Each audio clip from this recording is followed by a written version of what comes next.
Hey everyone, welcome to Fly Fishing Basics, presented by American Veterans Fly Fishing Club, based in Victorville, California. We meet at the Vet Center here in Victorville.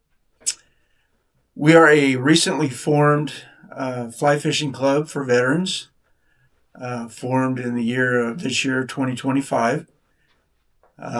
We teach veterans who don't know how to fly fish how to do that, how to fly fish, how to tie flies, also how to rod build, which involves other things as well, and a little bit of entomology here and there, and some other things to go along with it. This is a very relaxing sport, very relaxing way to enjoy fishing. You've got more aspects to it than just the fishing. You've got the learning how to cast, to learning how to drift a fly, learning where to find the fish. If you're going to tie flies, learning how to tie flies, and then also the rod building as well. So it can be very relaxing, not to mention the beautiful places that you get to go and you get to see. This is going to be a three-part series. Part one is going to be on fly fishing equipment.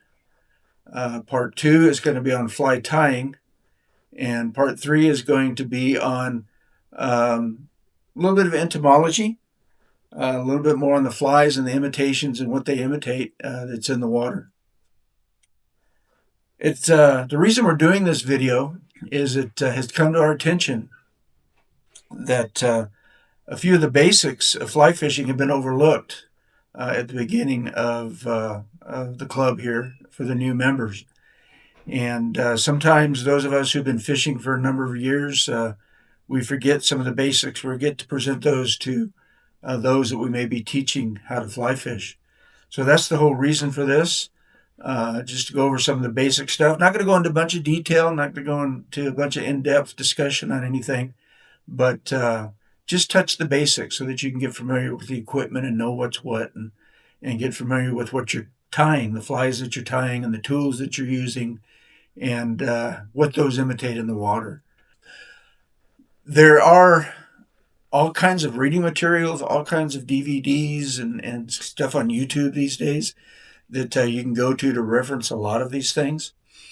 A lot of times in the books that you read, they're going to go into a whole lot of detail, a lot of scientific stuff, and a lot of very what they consider critical information that you're going to have to learn. Sometimes it can be a little overwhelming.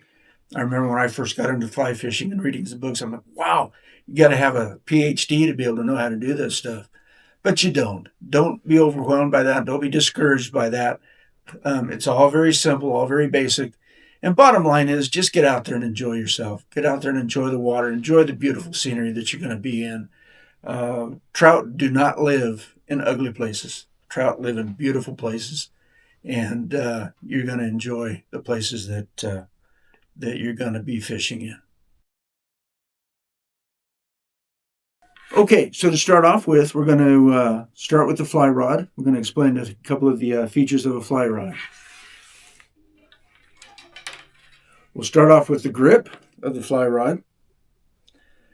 This is the actual grip itself. There are several different styles of grips. This is called a half well grip. There's also a full well grip, which looks like this. Full well grip starts high, has a low area, high for your palm, low area, and then this area for your thumb right in there. It gives you a little extra oomph in your cast. This being a half well grip, it leaves off that last little rise. It starts high, goes low, little high in the middle for your palm, and then it starts low again, and then that's the end of that grip. That's a half well grip. And then there's a grip also called a cigar grip. This is, that's pretty much a cigar grip right there. Looks like a cigar right there. Doesn't really start high. It doesn't go low. It starts low, has a little bit of a peak, and then goes back low again. So it looks like a cigar.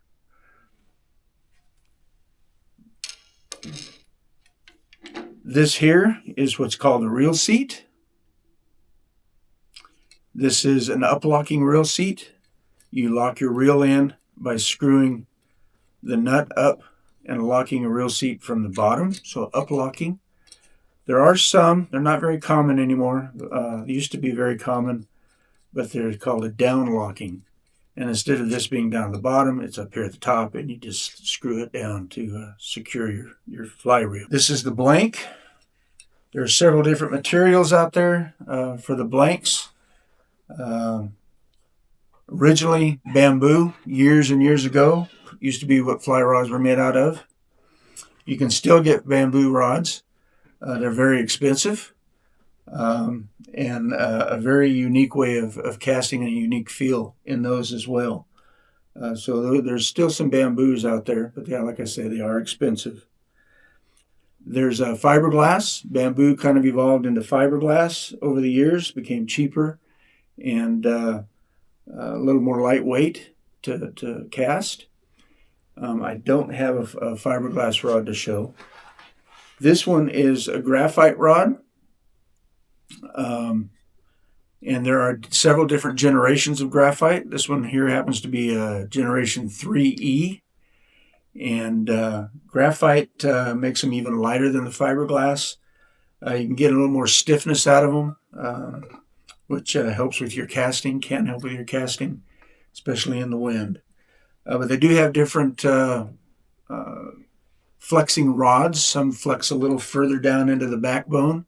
And so you get a little bit of a softer rod that way, and then you get some that are very stiff all the way up to the very tip of the rod. There's also a material called boron, which is, again, a little more expensive than the graphite. And I believe there's only about one company out there, R.O. Winston, that uses the boron graphite, or the boron blanks. Parts of the rod itself. This here is a hook keeper. This here is the ferrule. Actually, this is the stripping guide, and not the ferrule. Mistake on my part. This is the snake guide. This is the beginning of your ferrule.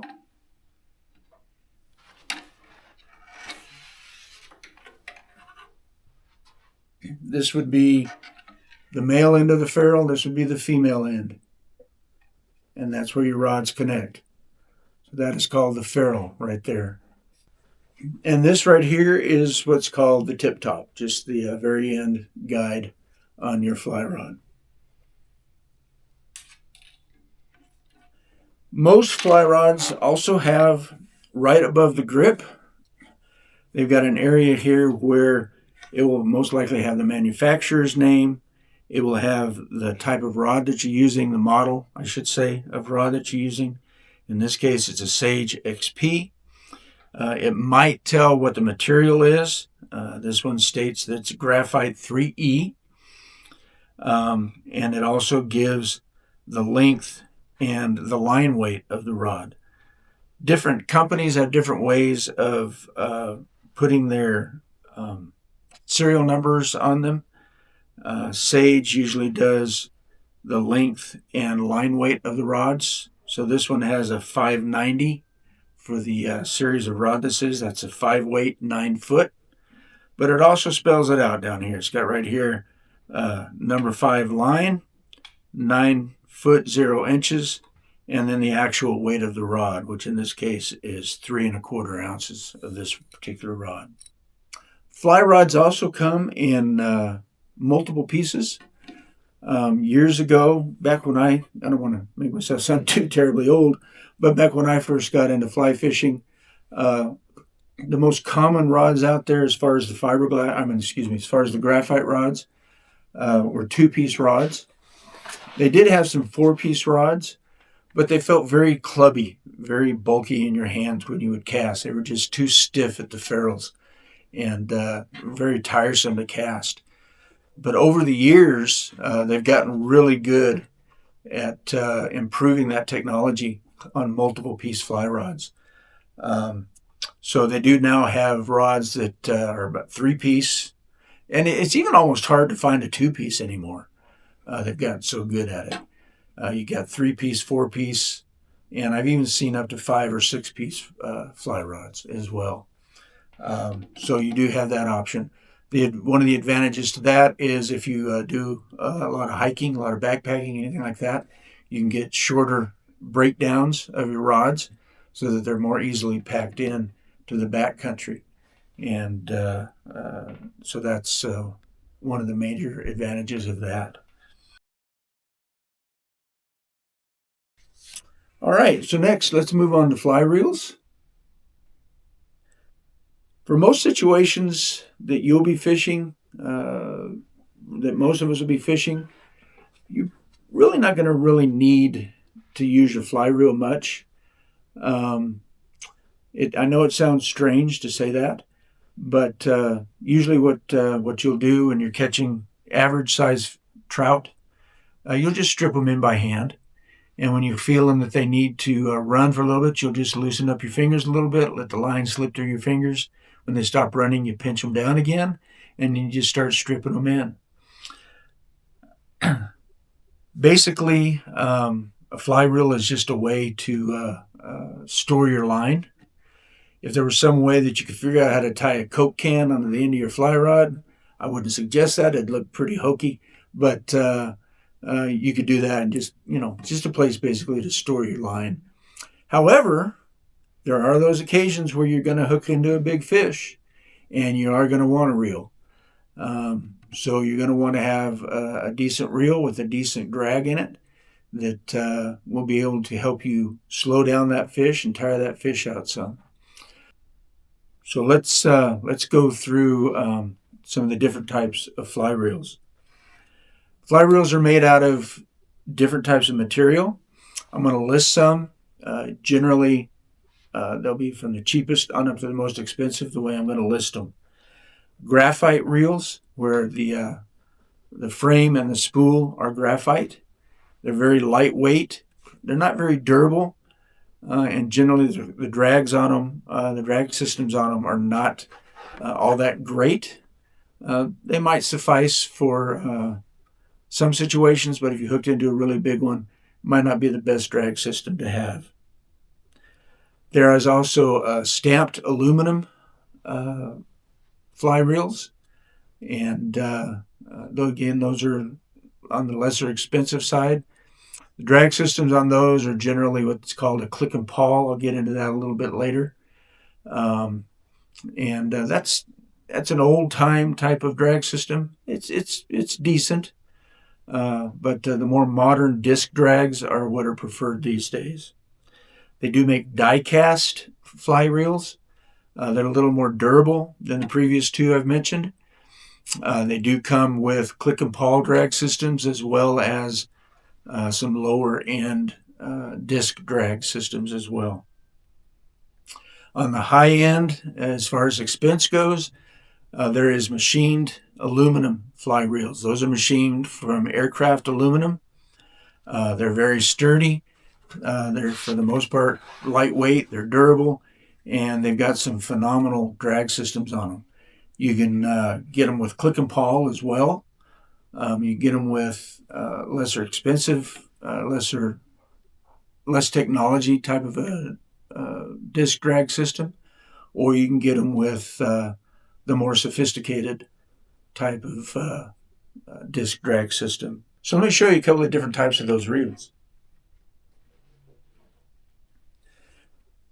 This one here would be a die cast aluminum. It has a click and pawl drag system. To adjust the drag system with this one, it's got a little set screw right here. That set screw puts tension on this band, which puts tension on these little triangle pieces here, which puts tension on this gear here and makes it harder for these gears to go past that little pointy area of the triangles. So that's what's called a click and pawl drag system. Okay, this one here is a machined aluminum fly reel.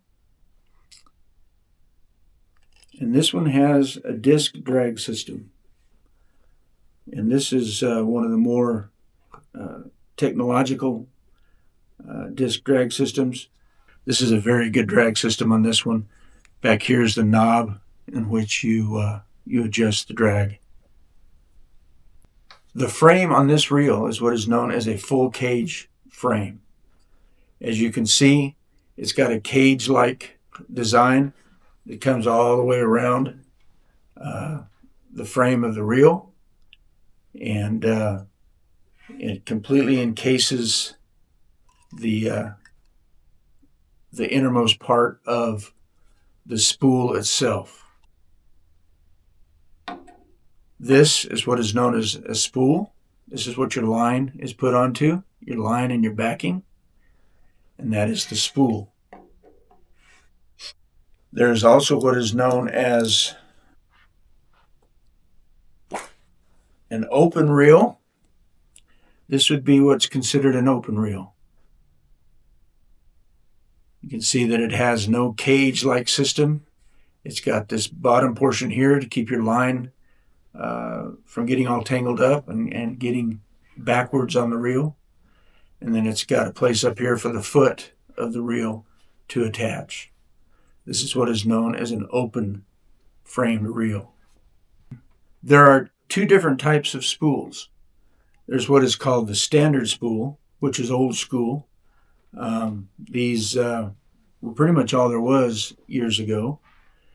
And the design of these spools is they are machined all the way down to a center point, a very small center point in the center of the spool, which attaches to the spindle or the drag system of the in the frame of the reel. This one here is what's called a large arbor spool. And you can see that the spool on this one is not machined down quite so far as that other one. Typically, a large arbor reel, the spool is going to be a little bit wider than a standard one, as you can see there. And that's in order to accommodate the line that you're going to put on it, since it's not going to be wound up as tight to the center of the spool. The purpose behind that, or at least one of the purposes behind it, is so that your line is not wound up quite so tight and in such a small diameter onto the spool, so that whenever you start to strip off, you're not getting a lot of curls in your line. This allows for the fly line to have a lot less memory to the line, so that whenever you're stripping it off, you don't end up with a bunch of those little curls.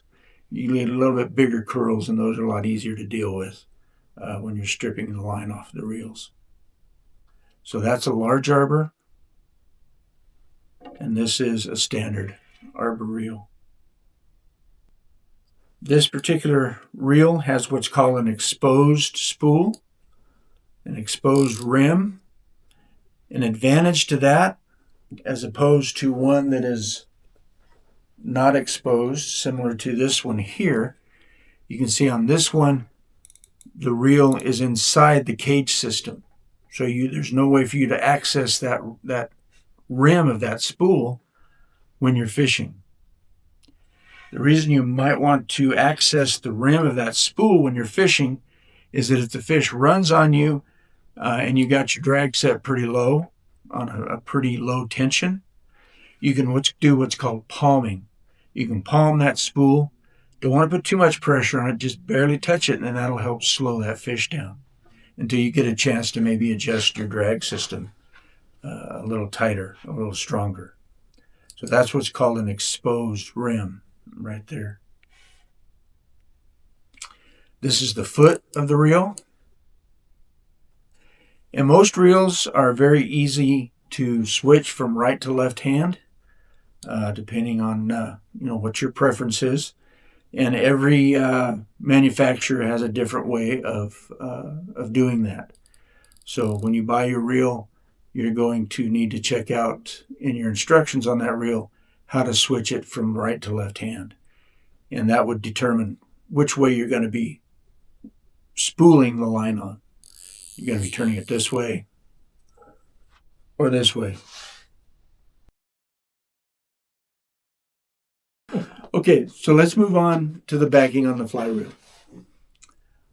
Unlike regular fishing line, regular monofilament fishing line, fly line is all pre-measured, generally 80 to 100 feet long. And so you need to have something on your reel to take up some of that space that your fly line is not going to take up. And that is called backing. It comes in a variety of different colors. And it comes in 20-pound and 30-pound backing, generally made out of Dacron. It comes in spools like this. And like I said, it does come in a variety of colors. But there's the backing. And it's just it has kind of a cottony feel to it. Maybe a little bit of a polyester feel to it. But it's just a thin, level running line that is designed to, number one, take up space on your spool so that your fly line is not attached to the very inside of the diameter of the spool and gets spun up real tight. And it's also there just in case you happen to hook into that big monster and he runs you out of fly line. In that case, you've got this extra distance of backing on your reel, which will enable you to let him run a little bit further and hopefully not lose him by breaking him off. So 2 reasons for the backing. Take up space on your spool, and in case you hook into that big one, it'll give you a little extra line to let him run before you run out.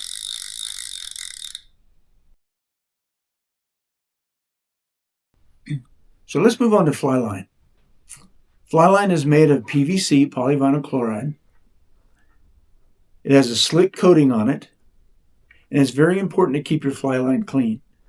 You don't necessarily have to clean it after every time you use it, but after using it several times, you'll definitely want to strip it off your reel and get you some fly line cleaner. You can buy some fly line cleaner, and it's got a little pad that comes with it. And you'll run that fly line through that pad with some of the cleaner on it, and that'll get all the extra debris and everything off of it. Your fly line's going to have a slick coating on it. That slick coating is very important in the design of the fly line to allow it to float. That's going to be very important. You don't want a bunch of debris and film and coating on your fly line because it's not going to be able to float quite as well.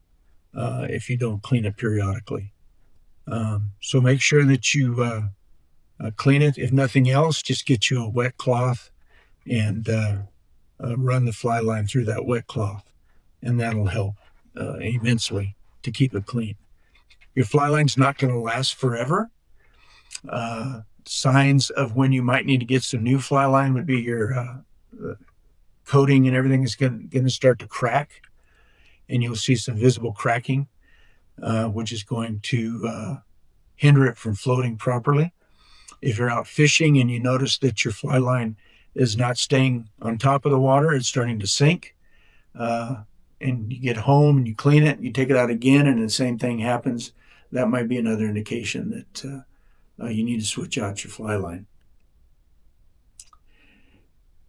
Keep in mind that in fly fishing, as opposed to conventional fishing with spinning gear or casting gear, you're casting your fly line as opposed to casting some big heavy object at the end of your line, as in conventional fishing. Because of that, fly line has some very specific designs to it. As you can see in this diagram, there are several different types of fly lines. For our discussion, we're going to talk about these first 3. Those last 2 are more specialized fly lines. That first one, as you can see, it says it's a level fly line. The level fly line is just as it explains. From front to back, it's all the same diameter. No difference whatsoever. That fly line is a little more difficult to cast than the other two that we're going to go over. So that's generally not one that we recommend, especially for beginners, just basically for that reason.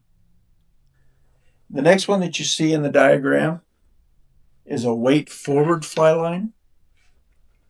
And as you can see in that diagram, it's got an area at the front of that fat area that is a level fly line. And then it kind of bellies up, it has a taper on the front. It bellies up for a distance, and then it tapers in the back. That particular portion of the fly line is towards the front of your fly line, thus the name weight forward. That is what gives you the weight of your fly line that you're going to be casting. That is the most common fly line to use. It's easy to cast. That third one there is what's called a double taper fly line. And that one is basically all that fat belly. And it's got at the very front of it, it's got a small diameter running line area. And then at the very end of that big belly, which runs the whole entire length of the fly line, there's going to be another shorter section of level line. The advantages to this type of fly line is one end is just exactly the same as the other end. So whenever you've used this fly line and you start to notice that it's not floating as well as you would like it to, all you got to do is strip that line off, turn it around, and use the other end. It's called a double taper. The entire length of the line, for the exception of a small portion on each end, has that fat belly, which is again what enables you to be able to cast it. Seeing as how that fat belly is all one long length of the fly line, it also enables you to make a little more delicate casts with your fly line, to lay your fly line down on the water a little more delicately and to lift it up off the water a little more delicately. Because you don't have, as in that weight forward line, you don't have that big belly right at the very beginning, which can have a tendency to maybe be a little splashy when you lay it down on the water. So that double taper, another advantage to that is that you can have a little more of a delicate presentation. So that's the design of the fly lines. They come in different weights, everywhere from a 0 all the way up to 15 weight. For our purposes, you're going to be looking at using anything from 0 up to about 6 for trout, 6 weight. A good starting point for those of you who are just beginning would be a 5 or 6 weight fly line. And you want to pair that with a 5 or 6 weight fly rod as well. I don't know if you recall, but when we were discussing the design of the fly rods, I showed you on there where it had the information of the rod, and it gave the weight, the fly line weight of the rod. That also applies to the reel. You want to make sure that you get an appropriate size reel to the fly line that you're going to be using. Generally, the reels will have a double pairing. It'll say it's good for 4 or 5 weight, or it's good for 6 or 7 weight, or it's good for 3 or 4 weight. And so you'll need to pick. Just to give you an example of how the fly lines are sold and how they're packaged, this particular one here is a weight forward 5 weight floating fly line. And you can see here with the WF, weight forward, 5 being the weight of the line, and the F on the end being a designation of a floating fly line. This particular one is a sinking fly line. The WF, again, for weight forward, the 5 for the weight of the line, the S for sinking fly line, and the 6 being the sink rate of this particular fly line, which is 6 to 7 inches per second on the sink rate of this one. This particular one is a weight forward fly line, 5 weight. This is also a sinking type line. It's called an intermediate sinking line.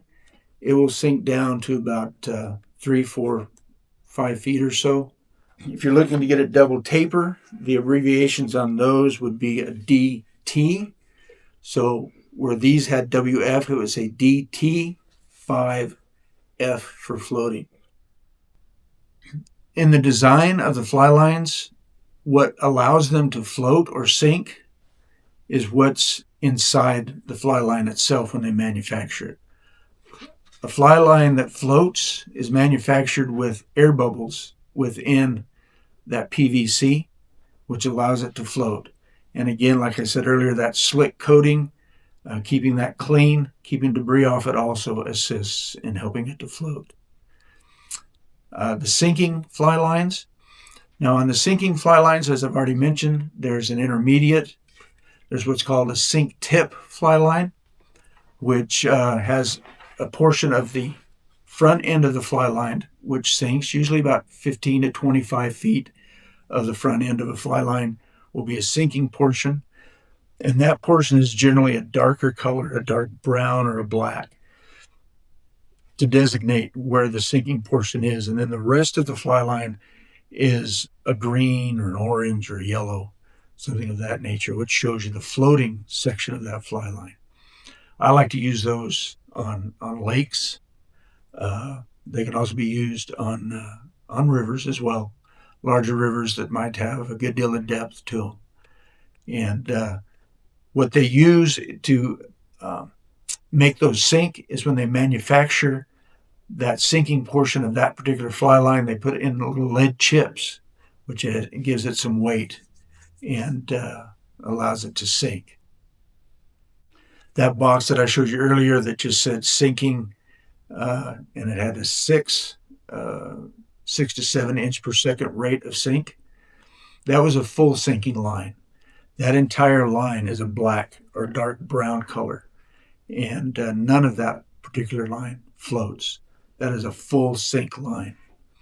So you have your you have your floating line, you have your sink tip line, you have your intermediate sinking line, and you have your full sink line.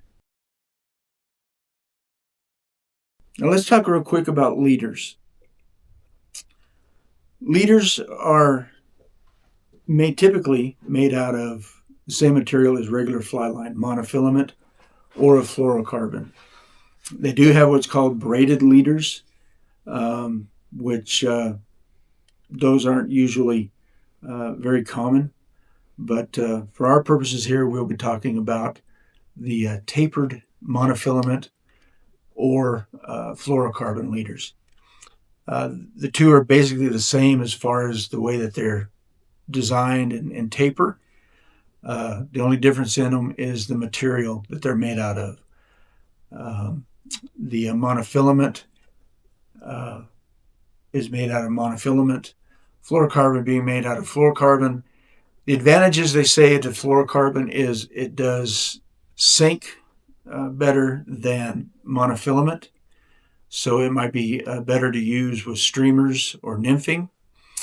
And they do say that it becomes somewhat invisible, more invisible to the fish than the monofilament. As you can see in the diagram here,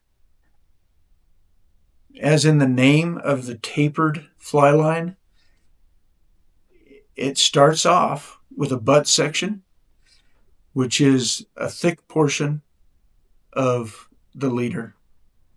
It gradually tapers down to a midsection, which is a little bit thinner monofilament than the butt section. And then that will taper on for a few inches or however long your leader is, maybe a few feet. And then you'll get down into your tippet, which that is the thinnest portion of your tapered leader.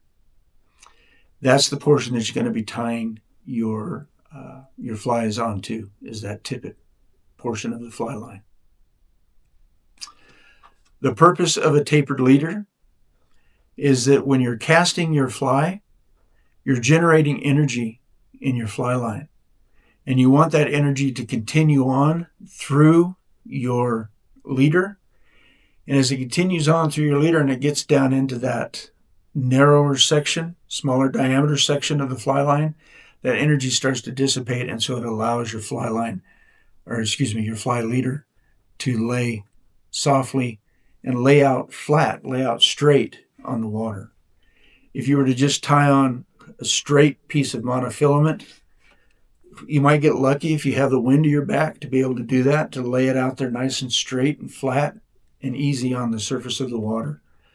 But most commonly, if you did that, you would just end up with a big clump and pile of monofilament at the end of your fly line.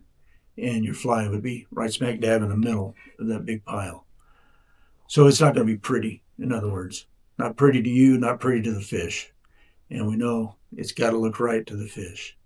So that's the purpose of having a tapered fly line. You're going to want to also get a spool of extra tippet, because as you change out your flies and you cut this fly off, tie another fly on, decide that one's not working, cut that one off, tie another fly on, you're cutting into that tippet portion of your leader, and you're starting to shorten that tippet portion. And so when you get to a certain point, you start to notice that you're getting closer to that midsection diameter of line, you're going to want to tie on with a double or a triple surgeon's knot an extra portion of tippet so that you can keep that taper going. As you can see, I've put my vest on. Thought I would just show you some of the things that I keep in my vest. Some of them would be necessity items, some of them maybe not so necessity, just certain preferences that I may have. So let's start right here. I would highly recommend that you get what's called nippers, basically somewhat of a fingernail clipper type of a device. This is so that you can cut your leader. You can cut the tag end after you tie your fly on. If you get some knots in your leader, you can cut that knot out, tie on a little extra piece of tippet like we were talking earlier. This comes in very handy. This particular nipper has a tool on the back of it. There's a little needle that you can clean off the eye of the hook. Sometimes they'll get a little bit of head cement on the eye of the hooks. Sometimes on some of the bushier flies, like say a Dave's hopper, some of those deer hairs will kind of cover the eye of the hook a little bit, and you can use this to kind of push those deer hairs back and get them out of the way so that you can get your leader through the eye of the hook. So very essential right there. I keep that readily accessible here on that little bungee so that all I have to do is reach up, grab it, and snip whatever I got to snip. Another essential would be a pair of hemostats or forceps. Personally, I use this. I didn't used to until I started getting not quite so good with my fingers anymore. But I use this to hold my fly. I'll clamp my fly at the bend of the hook.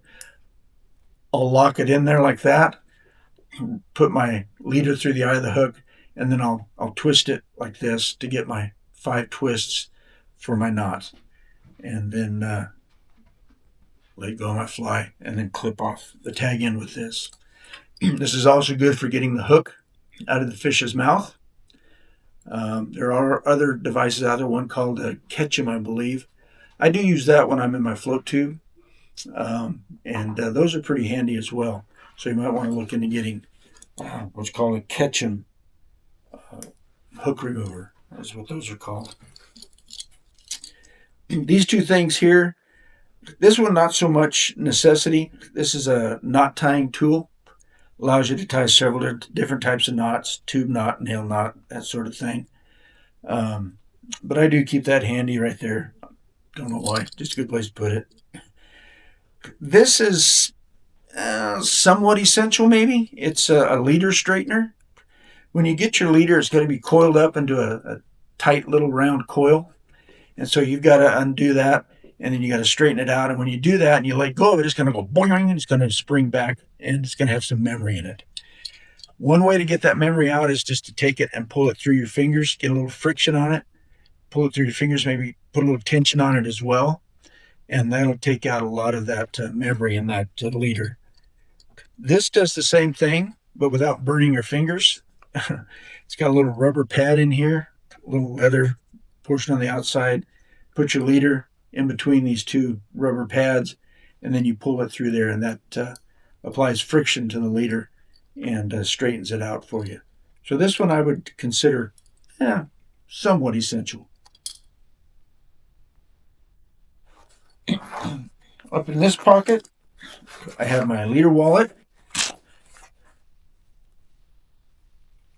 I keep all my leaders handy in my leader wallet here.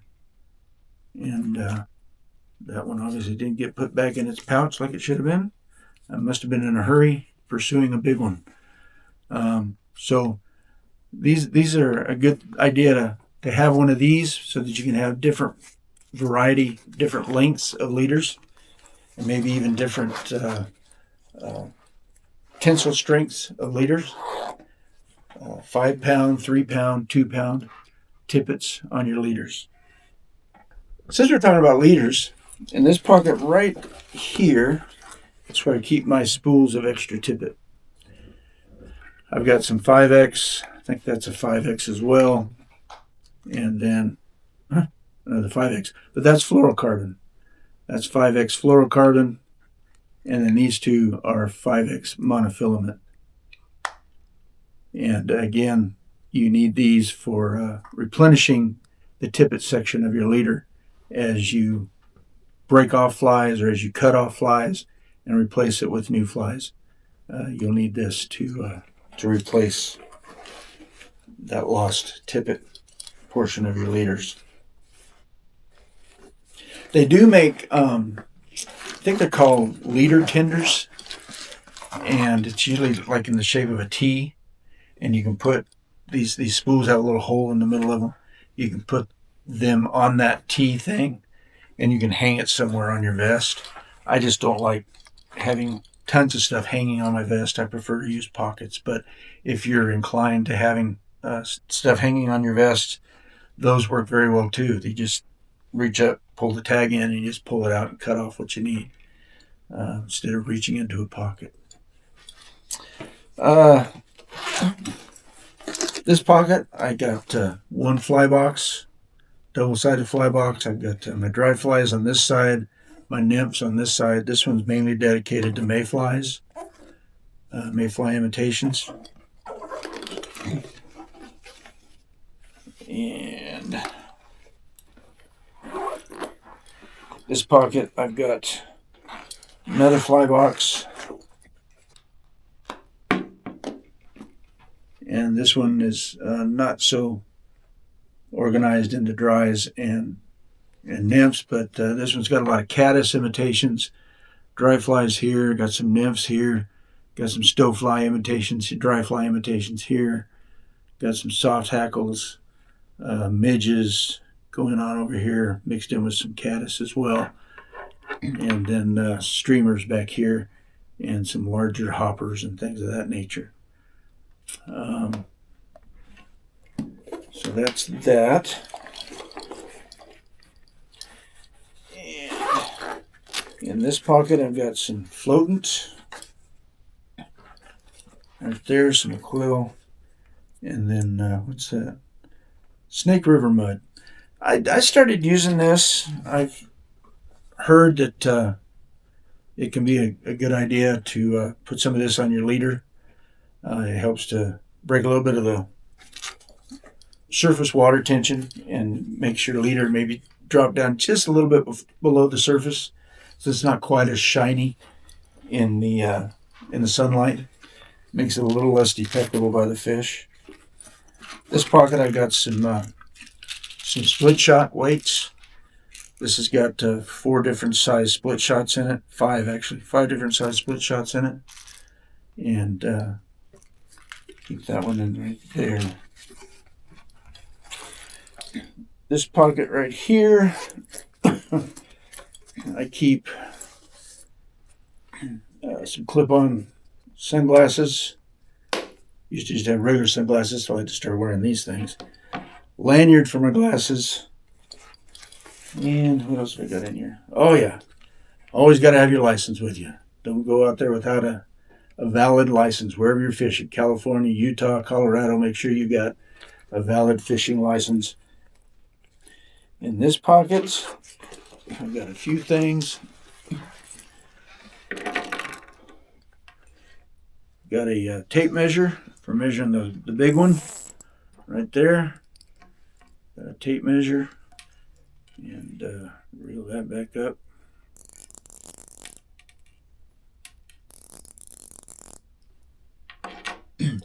Got a hone to sharpen my hooks with.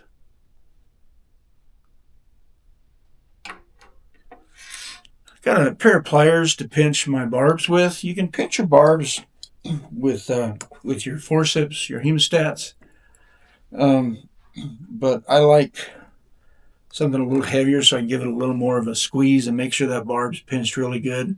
Also in this pocket, I've got a knife. Now in this club, we do recommend catch and release. We prefer that everybody practice catch and release. But there's nothing wrong with keeping a fish every now and then that you catch. And if you want to take it back and have you a nice trout dinner, wrapping it in aluminum foil with a little bit of lemon, a little bit of butter, a little bit of salt and pepper, that's good stuff. So it's always good to have a nice sharp knife on hand so that you can clean your fish if you decide to keep one on occasion. Since we're talking about keeping fish, let me explain a little bit of difference here. Stocked fish as opposed to wild fish. I would recommend anytime you're fishing in an area where it's wild fish, fish that have not been stocked, fish that have been born and bred within that particular watershed, that you always practice catch and release in those areas. Areas where the fish may be stocked,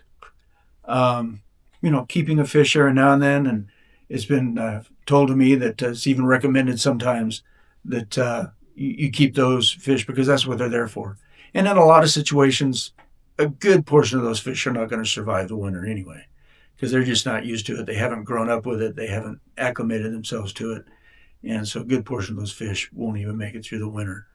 So to keep stocked fish, not a problem at all. So let's see, over here in this pocket, I got a little waterproof bag for my phone. Certainly don't want to drop that in the water. And actually, I just need to leave it in my truck. But that's what I take my pictures with. So got to have that. I do have, got one more thing here. What's this? Oh, it's a fish counter. My daughter's got me this, so I got to carry that. I hope they're not watching. I don't use it. In fact, it's on 98 right now, and I haven't caught 98 fish in a long time. One time I caught over 100 fish up in Canadian Meadows area, but they were just little dinkers. But anyway, a fish counter if you're so inclined to have one. My bag pouch here, I got two of them. I got a real deep one. I usually put my extra bottle of water in that one. And then in the more shallow pouch, I keep some napkins or toilet paper in case Mother Nature calls. And then I also keep a water filter that I can screw onto my empty water bottle should I run out of water.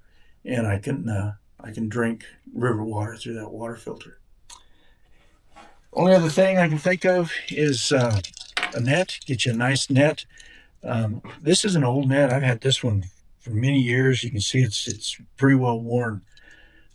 This has a cotton netting to it, and this is what they used to recommend back in the day, as opposed to the nylon ones, because the nylon ones were harder on the fish's skin.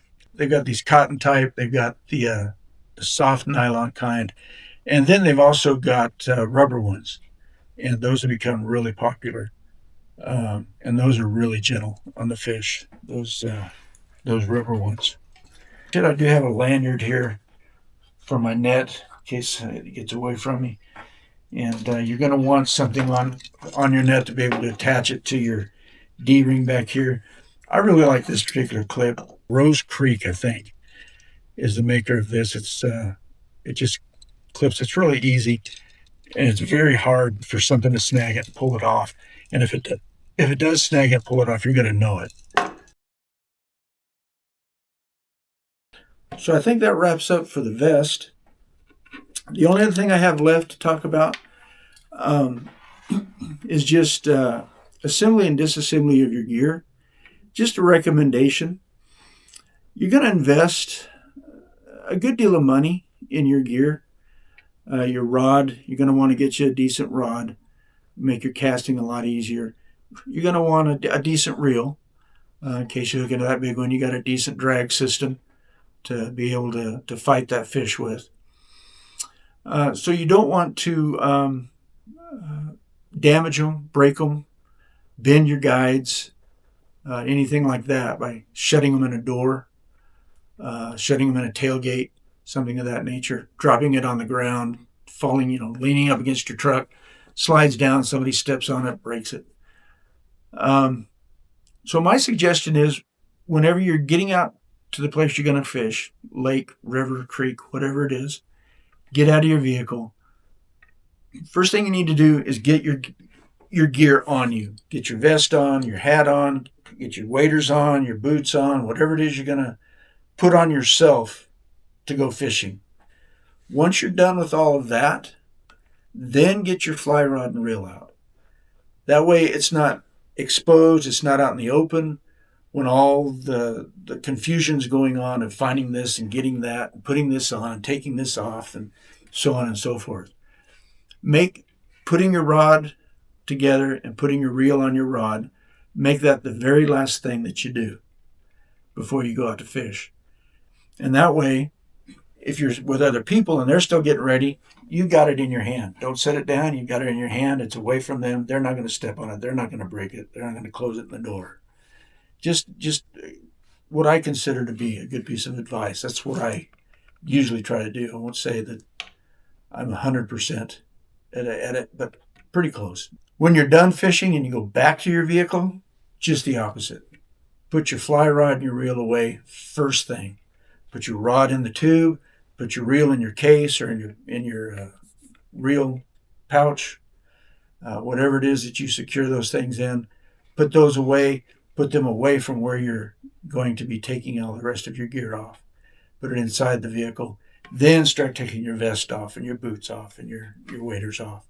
That way, again, less likelihood of anything getting broken. So, those are my suggestions. That's my advice on disassembly and assembly. So, stay tuned. Looking forward to parts 2 and 3. Part 2 of this video series will be fly tying. We're going to go through some basics of fly tying. Mainly just going through the tools and things that you'll be using. Not doing really so much fly tying itself, if any. But we'll go through the tools, explain what the tools are, the functions that they have. We'll explain the hooks, the different parts of the hooks, that sort of thing. Maybe get into a little bit of the materials that you'll be using in fly tying. And then part 3, we'll go into the flies that you have tied, what they imitate, and a little bit of entomology.